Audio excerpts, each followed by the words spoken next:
नमस्कार मित्रों, मैं हूं अभय सिंह और आपका स्वागत है आपके अपने YouTube channel current affairs for exam में। चलिए आज दिनांक 16/7/2025 की प्रश्नावली शुरू करते हैं। हांग क्वांग सैन्य अभ्यास निम्नलिखित में से किस स्थान पर आयोजित किया गया? हम किस एक्सरसाइज की बात कर रहे हैं? हांग क्वांग मिलिट्री एक्सरसाइज। दक्षिण कोरिया, जापान, सिंगापुर, ताइवान। इसका सही जवाब है ताइवान। अच्छा, हमारे पढ़ने का उद्देश्य क्या है?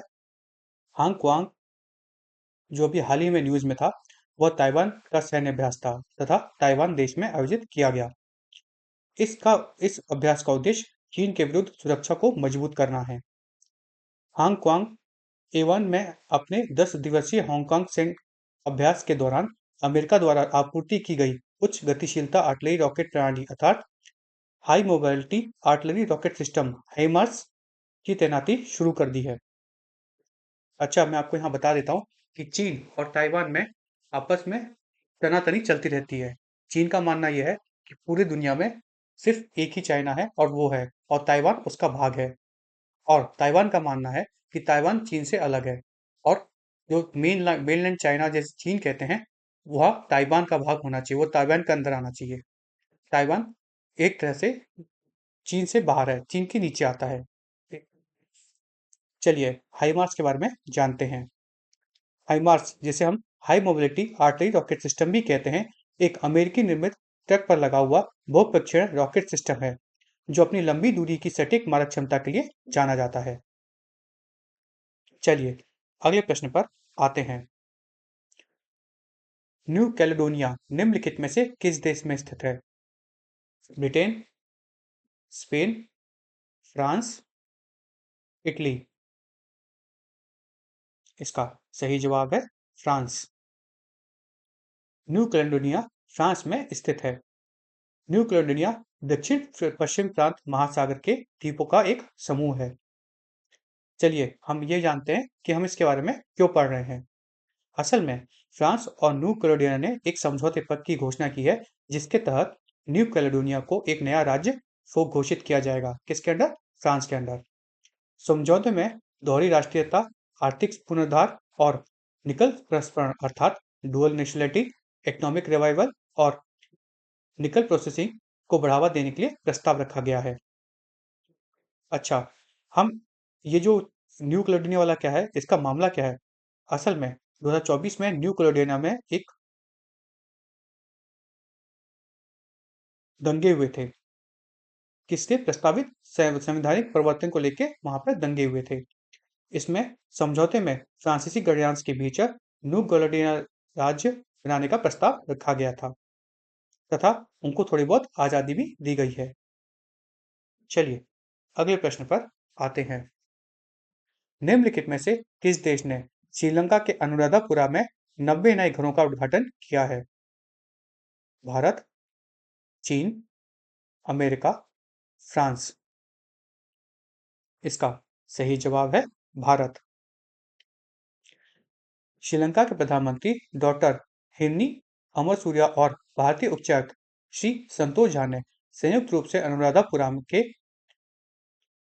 एलकपमा गांव में 90 नवनिर्मित घरों का हाल ही में उद्घाटन किया। यह घर भारत द्वारा सहायता प्राप्त श्री शोयता नहीं गामा प्रोजेक्ट के तहत बनाए गए हैं।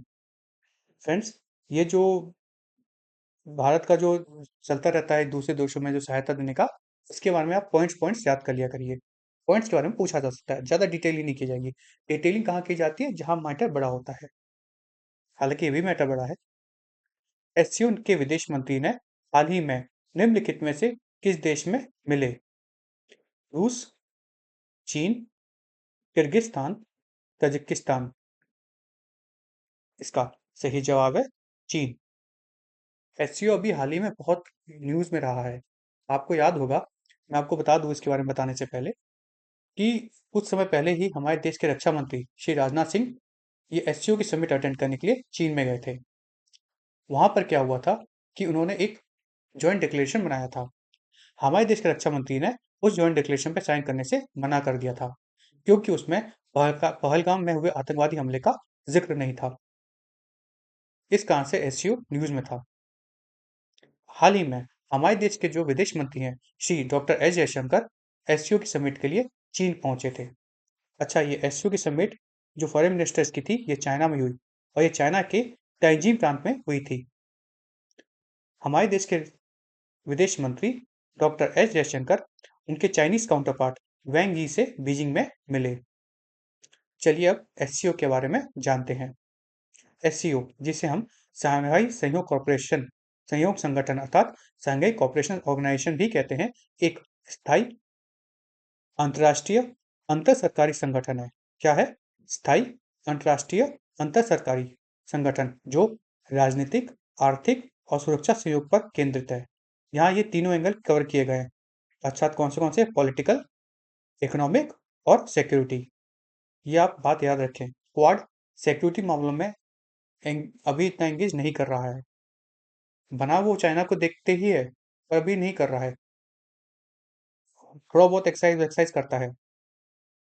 ठीक उसी प्रकार ब्रिक्स भी कभी सिक्योरिटी मामले में कभी एंगेज नहीं किया, बल्कि ब्रिक्स सिर्फ और सिर्फ एक तरह से बनाया गया था कि थर्ड एक फंड भी होना चाहिए।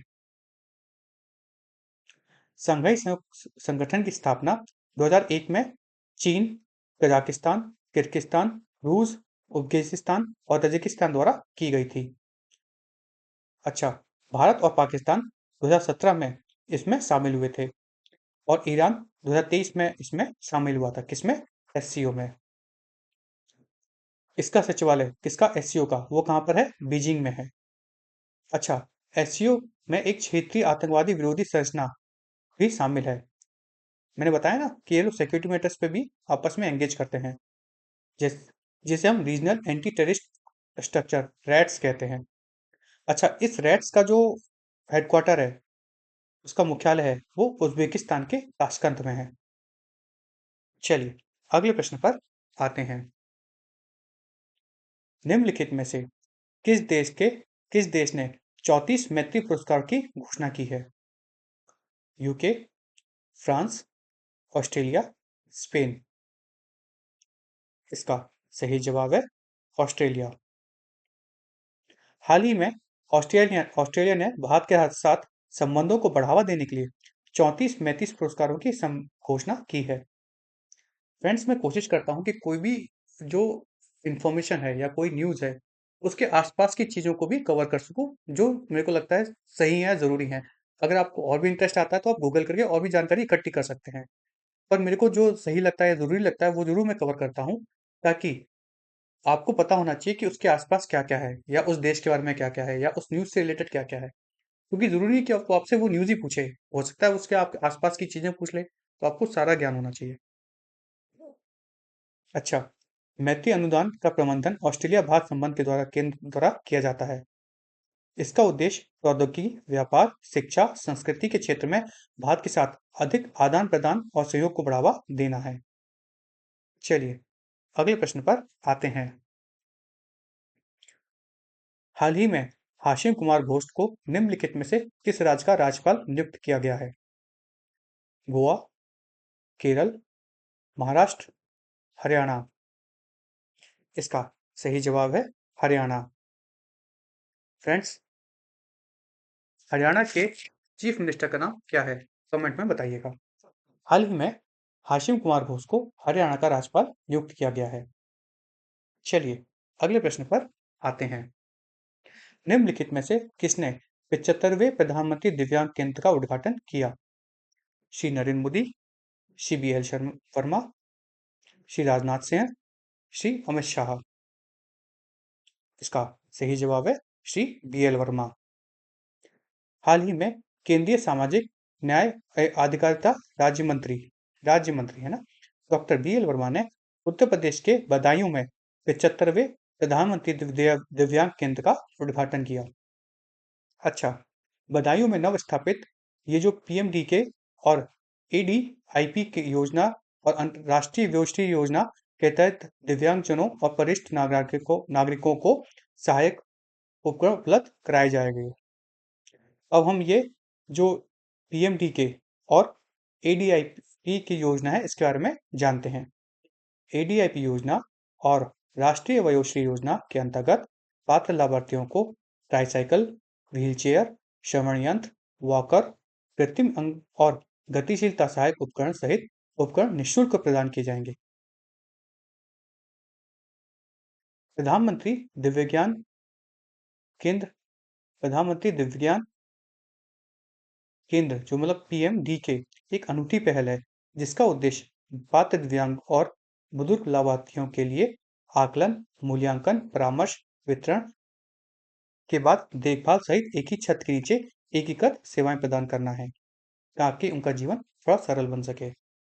वैसे भी उनका जीवन बहुत मुश्किल में रहता है। चलिए अगले प्रश्न पर आते हैं। निम्नलिखित में से किसने कर्नाटक में भारत के दूसरे लंबे केबल स्टेट सिंदूर पुल का उद्घाटन किया? श्री नरेंद्र मोदी, श्री राजनाथ सिंह, श्री अमित शाह, श्री नितिन गडकरी। इसका सही जवाब है श्री नितिन गडकरी। हाल ही में केंद्रीय सड़क परिवहन एवं राजमार्ग मंत्री श्री नितिन गडकरी ने कर्नाटक के शिवमोगा जिले में, फ्रेंड्स को याद कर लीजिएगा, कर्नाटक के शिवमोगा जिले में शरावती बैक वाटर पर बने भारत के दूसरे लंबे केबल स्टे सिंदूर पुल का उद्घाटन किया है। ये फ्रेंड्स एक एमसीक्यू टाइप में पूछा जा सकता है कि सिंदूर सिंदूर पुल कहाँ स्थित है, या किस जिले में स्थित है, या किस राज्य में स्थित है, इसका उद्घाटन किसने किया है? तो किसने किया है? केंद्रीय परिवहन एवं राजमार्ग मंत्री नितिन गडकरी। अच्छा, कहाँ स्थित है? कर्नाटक के शिवमोगा में और शरावती बैकवाटर में के ऊपर है ना। और ये केबल स्टे पुल है, जो भारत का दूसरा सबसे बड़ा केबल स्टे पुल है। अच्छा, इस पुल की जो लंबाई है वो 2.44 किलोमीटर है और यह 16 मीटर चौड़ा है। चलिए अगले प्रश्न पर आते हैं। हाल ही में राष्ट्रपति द्रौपदी मुर्मू ने निम्नलिखित में से किसे राज्यसभा के लिए नामित किया है? श्री सदानंद मास्टर, हर्षवर्धन श्रृंगला, डॉक्टर मीनाक्षी जैन या उपरोक्त सभी? इसका सही जवाब है उपरोक्त सभी। हाल ही में हमारे देश के राष्ट्रपति श्रीमती द्रौपदी मुर्मू जी ने प्रख्यात वकील उज्जवल देवराम निकम, सामाजिक कार्यकर्ता श्री सदानंद मास्टर, पूर्व विदेश सचिव श्री हर्षवर्धन श्रृंगला एवं इतिहासकार एवं शिक्षावादी डॉक्टर मीनाक्षी जैन को राज्यसभा के लिए नामित किया है। चलिए इन चारों के बारे में जानते हैं, जिन्हें राष्ट्रपति द्वारा भी राज्यसभा के लिए नामित किया गया है। श्री उज्जवल देवराम निकम ने मुंबई आतंकवादी हमले के मामले में सरकारी वकील के रूप में काम किया है एवं वे महाराष्ट्र से हैं। केरल के सी सदानंद मास्टर, जिनका शिक्षा के क्षेत्र में कैरियर रहा है। अच्छा, राजनीतिक हिंसा के शिकार हुए, उन्होंने अपने दोनों पैर खो दिए थे। श्री हर्षवर्धन श्रृंगला जो हैं, वो भारतीय विदेश सेवा के सेवानिवृत्त भारतीय राजनयिक हैं, जिन्होंने 2023 में भारत की G20 अध्यक्षता के लिए मुख्य समन्वयक के रूप में कार्य किया था। बहुत ही इंपॉर्टेंट पर्सन है। अच्छा, इसके अतिरिक्त ये भारत के विदेश सचिव और संयुक्त राष्ट्र में अमेरिका में भारत के राजदूत, बांग्लादेश में उच्चायुक्त, थाईलैंड में राजदूत के रूप में कार्य किए हुए हैं। डॉक्टर मीनाक्षी जैन एक इतिहासकार और दिल्ली विश्वविद्यालय के गार्गी कॉलेज में इतिहास के पूर्व एसोसिएट प्रोफेसर हैं। कौन? डॉक्टर मीनाक्षी जैन। अच्छा, ये जो नॉमिनेशन है, ये जो हमारे राष्ट्रपति है, ये किस आर्टिकल के तहत करती हैं? ये हमारे भारतीय संविधान के अनुच्छेद 80 के खंड 1 के उपधारा ए के तहत किए जाते हैं। फ्रेंड्स, ये इंपॉर्टेंट है, इसके बारे में पूछा जा सकता है कि किन चार लोगों का उन्होंने जो नॉमिनेशन किया, तो वो चार लोग हैं कौन कौन? डॉक्टर श्री उज्जवल देवराम निकम, श्री सदानंद मास्टर, श्री हर्षवर्धन श्रृंगला एवं डॉक्टर मीनाक्षी जैन। अच्छा, ये चार लोग हैं। अच्छा, इसके अतिरिक्त किस उसमें किया गया, किस आर्टिकल के तहत किया गया? तो जो अपना ये है आर्टिकल 80, उसमें जो सबसेक्शन ए है उसके तहत किया गया है। अच्छा, यह अनुच्छेद जो होता है, ये राष्ट्रपति को राज्यसभा में अधिकतम 12 सदस्यों को मनोनीत करने की अनुमति देता है। यह राष्ट्रपति को कला, साहित्य, विज्ञान, सामाजिक सेवा के क्षेत्र में महत्वपूर्ण योगदान देने वाले व्यक्तियों को नामित करने का अधिकार देता है। फ्रेंड्स, आप रट लें, इसको पढ़ लें, इसको रिवाइज कर लें, ये पूछा जा सकता है, खासकर आर्टिकल। तो हमने कौन सा आर्टिकल देखा? आर्टिकल 80। चलिए अगले प्रश्न पर आते हैं। निम्नलिखित में से कौन सा मंत्रालय तेंजिंग नोर्गे राष्ट्रीय साहित्य पुरस्कार 2024 के लिए नामांकन खोलता है, मतलब नामांकन करता है? रसायन एवं उर्वरक, कृषि एवं किसान कल्याण, शिक्षा, युवा मामले एवं खेल। इसका सही जवाब है युवा मामले एवं खेल।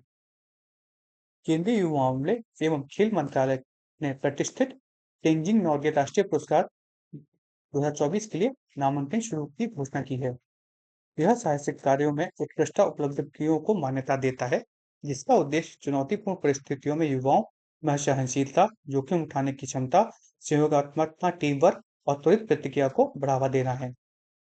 यह पुरस्कार अर्जुन पुरस्कार के साथ प्रतिवर्ष प्रदान किया जाता है और तेंजिंग नॉर्वे राष्ट्रीय साहित्य पुरस्कार उत्कृष्टता का सम्मान करता है।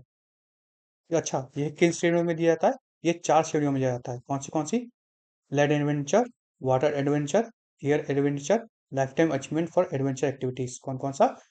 भूमि सहायक, जल सहायिका, वायु साहसिक, भूमि साहसिक, जल साहसिक, वायु साहसिक और साहसिक गतिविधियों के लिए आजीवन उपलब्धि। चलिए अगले प्रश्न पर आते हैं। आईएसए ने निम्नलिखित में से किस देश में 7वीं एशिया प्रशांत क्षेत्रीय बैठक की आयोजन हुआ? Sri Lanka, Indonesia, Vietnam, Colombia. इसका सही जवाब है श्रीलंका। अंतर्राष्ट्रीय सौर गठबंधन अर्थात इंटरनेशनल सोलर अलायंस आईएसए ने श्रीलंका के कोलंबो में एशिया और प्रशांत क्षेत्र के लिए अपनी 7वीं क्षेत्रीय समिति बैठक की आयोजित की। यह निवेश तैयार समाधान पर ध्यान केंद्रित करता है और सीमा पार सौर अंतर संबंधों, हरित हाइड्रोजन, ऊर्जा भंडारण और ई गतिशीलता को बढ़ावा देता है। हम आईएसए के बारे में और जानते हैं। मेन तो पॉइंट अपना यही था कि जो इसकी 7th रीजनल कमेटी की बैठक थी वो श्रीलंका के कोलंबो में हुई। पहला तो मेन पॉइंट ये हो गया। अब हम आईएसए के बारे में और जानते हैं। आईएसए क्या है? आईएसए की स्थापना सौर ऊर्जा को बढ़ावा देने और ऊर्जा सुरक्षा एवं जलवायु परिवर्तन की चुनौतियों का समाधान करने के लिए की गई थी। इसकी जो स्थापना है वो किन 2 देशों ने मिलकर की थी? इसकी स्थापना भारत और फ्रांस ने मिलकर की थी। कब की थी? 2015 में। अच्छा, इसका जो मुख्यालय है वो कहाँ पर है? इसका मुख्यालय भारत में है। कहाँ पर है? हरियाणा में। हरियाणा में भी कहाँ पर? Gurugram, national institute of solar energy में। मैं फिर से रिपीट कर देता हूँ। अभी जो आईएसए की 7वीं रीजनल कमेटी की बैठक है वो कोलंबो में हुई। कहाँ? श्रीलंका में। आईएसए की स्थापना जो है वो भारत और फ्रांस ने मिलकर 2015 में की थी और आईओसी का जो हेडक्वार्टर है वो गुरुग्राम हरियाणा भारत में है। चलिए अगले प्रश्न पर आते हैं। निम्नलिखित में से किस संस्था ने 3 दिवसीय राष्ट्रीय संगोष्ठी सूर्यांकन 2025 की मेजबानी की? IIT Madras, IIT Delhi, all India institute of Ayurveda, IIT Bombay. इसका सही जवाब है all India institute of Ayurveda. अखिल भारतीय आयुर्वेदिक संस्थान अर्थात all India institute of Ayurveda ने 3 दिवसीय राष्ट्रीय संगोष्ठी सेलेकॉन 2025 की मेजबानी की। इसका आयोजन सुश्रुत जयंती के शुभ दिन पर किया गया था। अब हम आचार्य सुश्रुत के बारे में जानते हैं। आचार्य सुश्रुत जो थे वह शल्य चिकित्सा के जनक के रूप में भी उन्हें जाना जाता है। वह एक प्रसिद्ध प्राचीन भारत चिकित्सक और शल्य चिकित्सक थे जो लगभग 6ठी शताब्दी ईसा पूर्व में रहते थे। चलिए अगले प्रश्न पर आते हैं। कविंदर गुप्ता को निम्नलिखित में से किस केंद्र शासित प्रदेश का उपराज्यपाल नियुक्त किया गया है?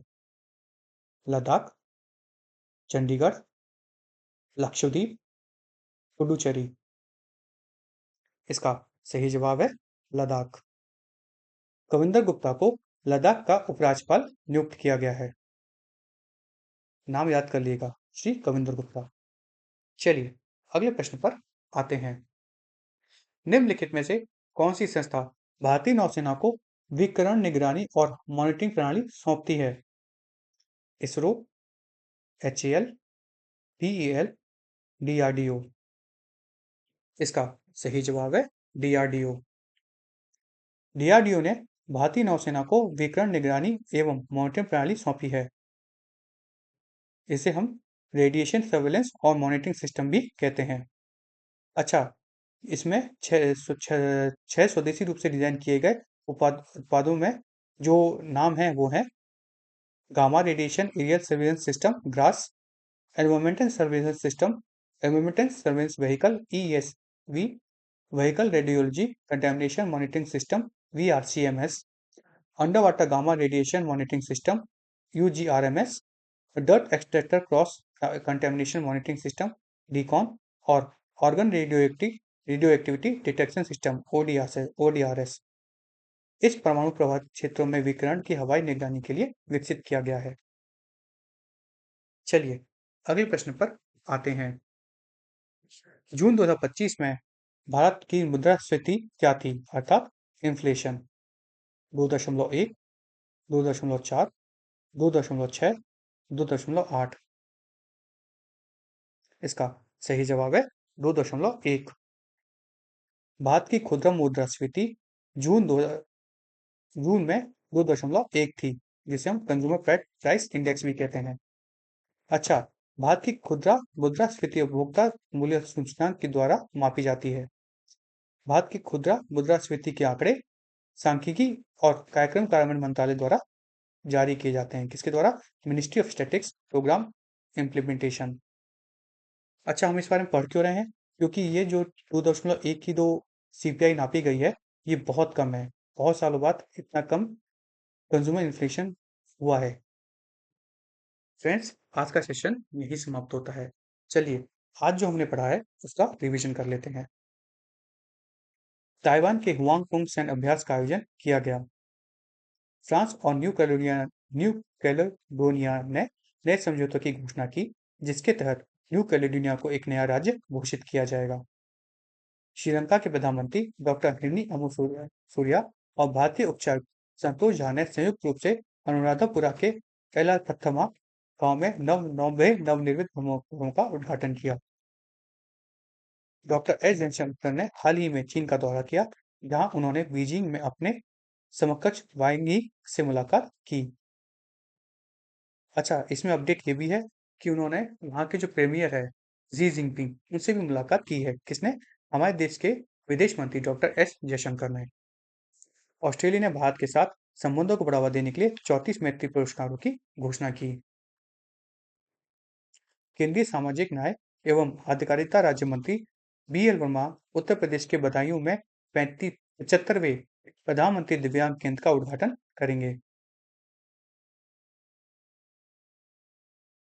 केंद्रीय सड़क एवं परिवहन मंत्री श्री नितिन गडकरी ने कर्नाटक के शिवमोगा जिले में शरावती बैकवाटर पर बने भारत के दूसरे लंबे पुल केबल स्टे पुल सिंदूर पुल का उद्घाटन किया। राष्ट्रपति द्रौपदी मुर्मू ने प्रख्यात वकील उज्ज्वल देवराम निकम, सामाजिक कार्यकर्ता सी सदानंद मास्टर, विदेश सचिव हर्षवर्धन श्रृंगला और इतिहासकार डॉक्टर मीनाक्षी जैन को राज्यसभा के लिए नामित किया। केंद्रीय युवा मामले एवं खेल मंत्रालय के प्रतिष्ठित तेंजिंग नॉर्वे राष्ट्रीय पुरस्कार 2024 के लिए नामांकन शुरू करने की घोषणा की। अंतर्राष्ट्रीय सौर गठबंधन ने श्रीलंका के कोलंबो में एशिया और प्रशांत क्षेत्र के लिए अपनी 7वीं क्षेत्रीय बैठक की आयोजित की। अखिल भारतीय आयुर्वेद संस्थान ने 3 दिवसीय राष्ट्रीय संगोष्ठी शल्यकांत 2025 में की मेजबानी की। DRDO ने भारतीय नौसेना को विकिरण और निगरानी और मॉनिटरिंग प्रणाली सौंपी। भारत की खुदरा मुद्रास्फीति जून में 2.1 मापी गई। हाल ही में आशीम कुमार घोष को हरियाणा का राज्यपाल नियुक्त किया गया और श्री कविंदर गुप्ता को लद्दाख का उपराज्यपाल नियुक्त किया गया। फ्रेंड्स, आज की प्रश्नावली यही समाप्त होती है। आपको हमारी प्रश्नावली कैसे लगी कमेंट करके बताइएगा, तथा अगर आपको ये अच्छा लगा प्रश्नावली, तो उसे लाइक एवं सब्सक्राइब कीजिएगा और बाकी लोगों के साथ भी शेयर कीजिएगा ताकि उनका भी ज्ञान में वृद्धि हो सके। धन्यवाद। जय माता दी, जय भारत।